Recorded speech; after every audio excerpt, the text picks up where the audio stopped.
Welcome to the Shergroup podcast, where we share ideas on how to help businesses grow and prosper in the online world. Join host, Chief Shergroupie, Claire Sambrook, as she discusses her digital journey and how Shergroup is helping thousands to keep their business flowing and growing. Here on the Shergroupie podcast.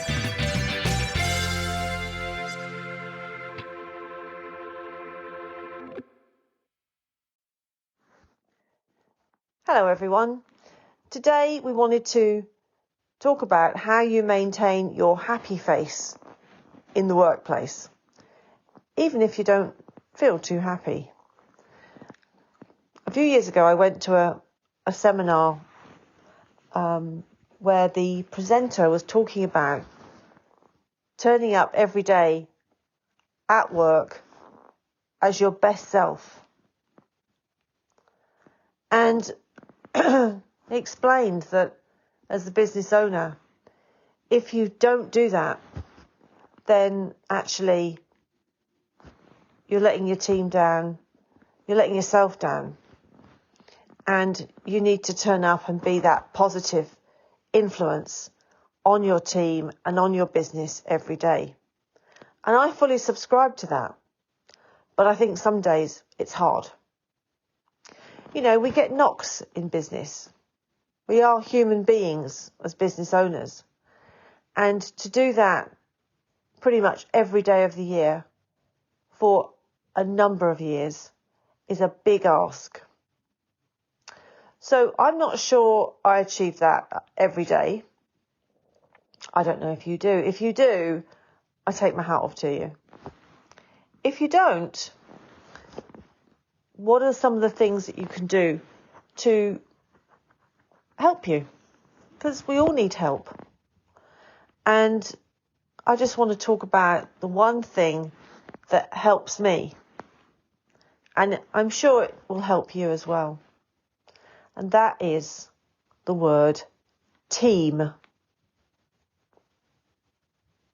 And TEAM is an acronym for Together Everyone Achieves More. And I came across this acronym, I don't know, 20 plus years ago. And I really subscribe to it. Because as a business owner, you will not get done what needs to be done. Unless you're a one-man or one-person band, you're not going to get done what needs to be done on your own. You're going to need a team. You'll need to collaborate. You'll need support. And they need you. It's definitely a two-way street. We're all reliant on each other. And I think over the last 2 years, that's become ever more understood. We've had to rely on colleagues that work on Zoom and colleagues that work on Teams. We've had to live and work alongside our families at home while we've all been in lockdown. So team, it doesn't just mean your work team, it can mean your family team, who's supporting you and your family. But you've got to have a team. You've got to be on a team. You may be the football manager. You may be the coach. You may be a player. But you've got to be on a team, because that's where you'll get the support that you need. In building what I like to think of as a happy business, I mean, look, you're going to come to work for 40 plus years of your life, unless you have a great scheme that gets you to the top of the pile quickly and you don't need to work anymore. The majority of people are going to be working for 4 decades plus, unless there's some revolutionary change in the workplace. And during those 40 years, we want to be happy, or as happy as we can be in this endeavour of work. I mean, many of us are not facing the work of our ancestors, our parents. Tough work in factories and coal mines. We have it relatively easy in the in the 2000s plus. And so the jobs that we choose to do, as opposed to have to do, let's be happy at them. So how does the TEAM acronym help us get that happy feeling going in the workplace? Well, let's just break it down. T for together. T for together. Together, everyone achieves more. You've got to be together in your team. And if you're the architect of your team, then I think you have a need to bring together a harmonious set of people. Now, people are people. This is one of the toughest challenges in business. But if you've got people that are constantly bickering, clearly don't get on, then you have to take steps within the locality of your region, your employment situation, to figure that out. I had a couple of colleagues who I was actually liked very much, but they were never going to enable us to move a team forward because they just bickered all day long. And it's not good for the business. It's not good for the harmonious working atmosphere. You see, in a team, you need harmony as far as you can get it. You may have to sort of compensate for that somewhere else. You can't have perfect harmony all the time because people are people. And they're not related. Work colleagues are not related. They're brought together to deliver a product or service. And they don't have to like each other. But you as the architect, you can create a team of people with similar values, similar work ethics, similar outlooks, so that those sticky points are eliminated. And of course, you've then got to create an environment in which everyone sees them as part of your team, together. They've got to be together, and they've got to want to achieve more. So working on your team, crafting your team, don't leave that to chance. You could say, well, people are people. What can I do about it? If it's your company, your business, you can do a lot. If you're a manager in a business that you've inherited a team, you've got to evaluate that team, and you've got to decide whether they're the team that's going to really respond to you and work and do the things that you've been asked to achieve for your business and organisation. When I'm talking about in this podcast a business, I do think of business owners, but you could be another type of business leader. You could be in the non-for-profit sector. You could be a team leader. You could be running some kind of other organisation, and a team is reporting into you, or you're going to have to build a team. So there's all types of business owner. Not just the person that runs their own bakery or their own law firm or their own architectural practice. There's all different types of business owner. And even if you're not a business owner yet, perhaps you're aspiring to be a business owner. So again, building a team is very important. They must be, as far as you can make it, they must be together. Okay. The next letter, E, everyone. Everyone in the team. You're a team. No one's outside the team. So everyone's got to feel part of the team. Communication within the team has got to be good. Everyone's got to feel comfortable as far as possible. Try and make it as democratic as possible, where everybody has a say. Try and make it so that even if you know that people are, and I have this a lot, people are, shy about sharing. Create conversations and spaces for conversations in which people can get out their opinion. And you listen to that opinion, so that everyone on the team has an opportunity to contribute. I think that's very important. And we do that every day in Shergroup. We have a 5 o'clock call where we down tools effectively, and we invite comment. We get people to vocalise their success. And when I started this little project, people were naturally shy. I knew that. I knew that was going to be the case. But what I was able to do was to give them their 5 minutes of fame every day. And gradually, they started to enjoy talking to their colleagues about what they had done that was successful. And yes, they could blow their own trumpet for 5 minutes.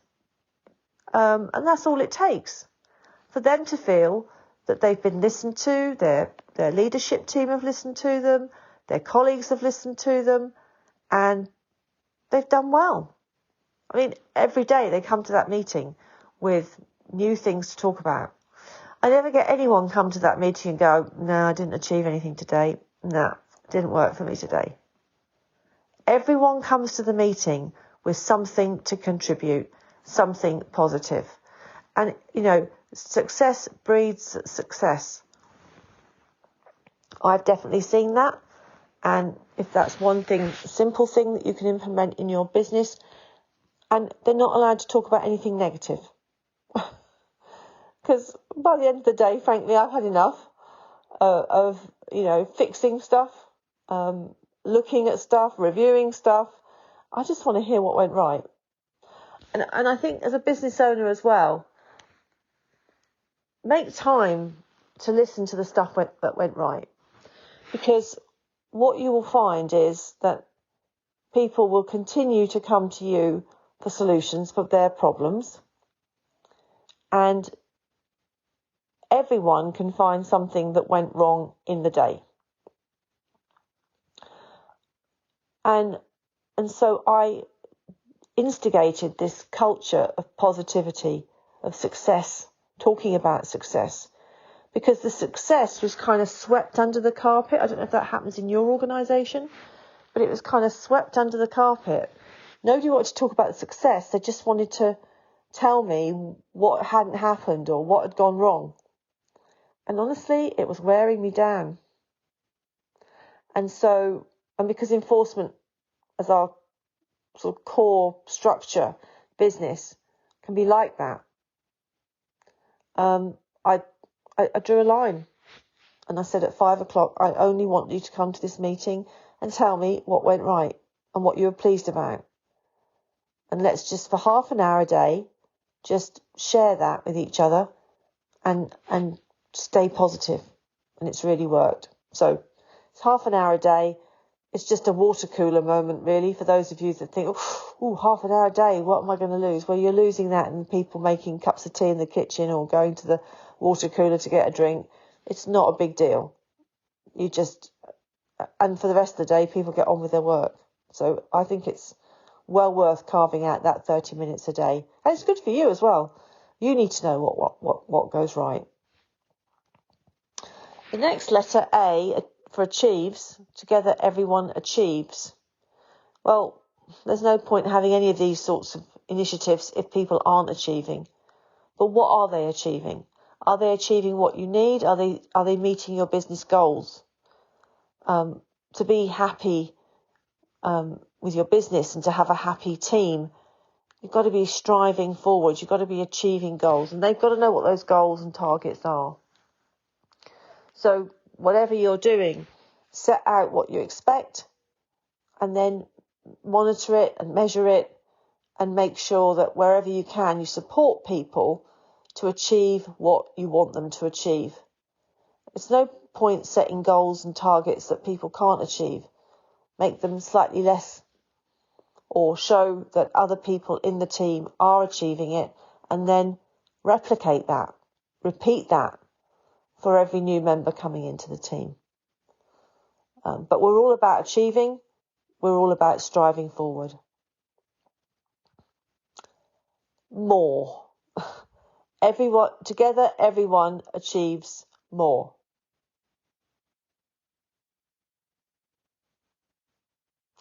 So in the more piece, that's about growing your business.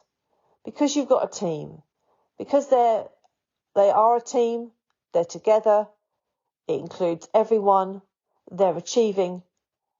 The output from all of that good stuff is the more business, more revenue, more customers, more happy customers. I mean, everyone can have all sorts of customers, but you want happy ones that want to work with you. So more, I think, is really important as the output of all of this effort of crafting a team.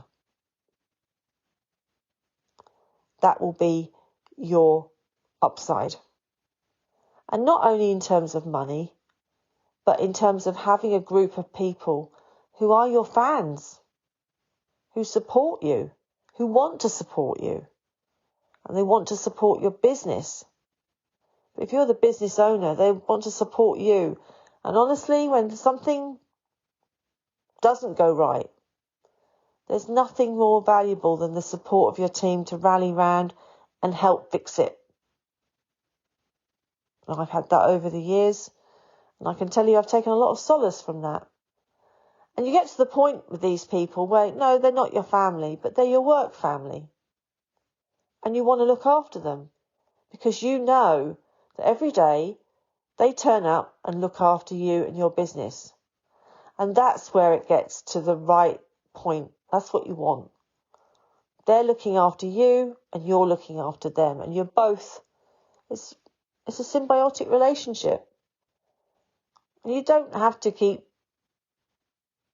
chucking designation at people. They'll just do it naturally. You'll all just work in a very democratic arena because everyone's getting on with their work. I know there are some tough asks in this podcast for you to get to where you want to be. But I can tell you this is what I have done over the last 30 years. And it's not always been easy.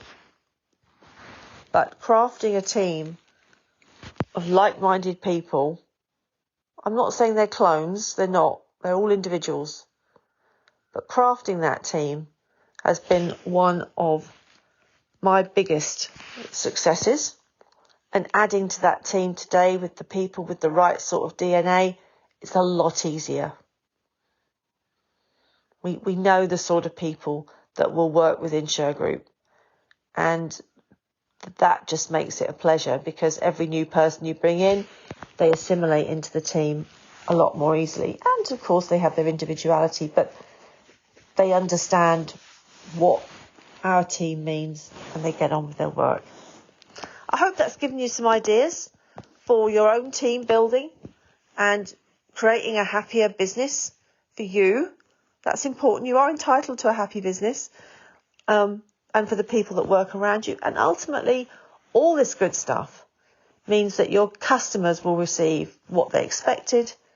They may receive more than what they expected. And that's when you're really in the zone in terms of having happy workforce, happy customers, happy outcomes. So together, everyone achieves more. Thank you. Thanks for listening to the Shergroupie podcast. To join our Shergroupie community, subscribe by going to our website at www.shergroup.com. Keep up with the latest Shergroup news across all our main channels, including YouTube, LinkedIn, and across all social media. Stay connected and begin building more business relationships.